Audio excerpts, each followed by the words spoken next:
شب معراج جس رات میں نبی کریم صلی اللہ علیہ وسلم تشریف لے گئے وہ اعلیٰ ترین رات تھی، عظیم الشان رات تھی، لیکن پوری سیرت طیبہ دیکھ لو حضور اقدس صلی اللہ علیہ وسلم کی اور صحابہ کرام کی، کسی جگہ کوئی ایک واقعہ بھی آپ کو ایسا نہیں ملے گا کہ جس میں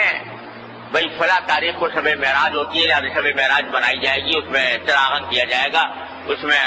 خاص اہتمام کیا جائے گا. کہیں حضور کی سیرت طیبہ میں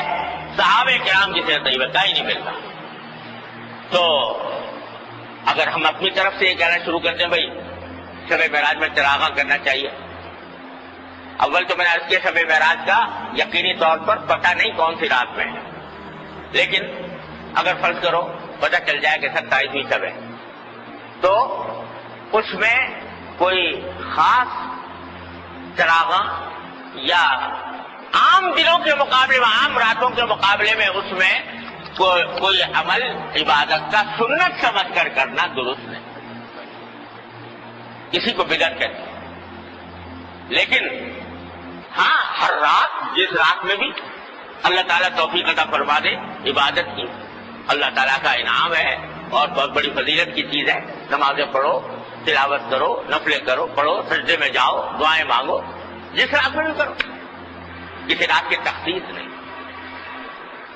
اسی طرح روزے کا معاملہ ہے، 27 رجب کے روزے کا، تو چونکہ اس میں کوئی صحیح حدیث ثابت نہیں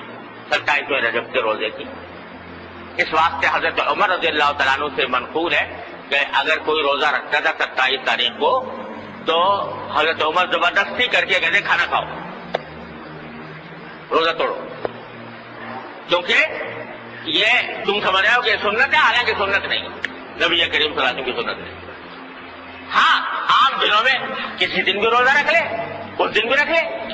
لیکن سنت سمجھ کر نہیں. اس رات کو بھی جاگ لو، جاگنے میں کوئی حرج نہیں، اچھی بات ہے، لیکن سنت سمجھ کر نہیں. ویسے ہی جیسے اور راتوں میں جاگتے ہیں ایسے اس میں بھی جاگے، اس میں عبادت کریں. اس طرح کیا جائے تو حدود کے اندر آدمی رہتا ہے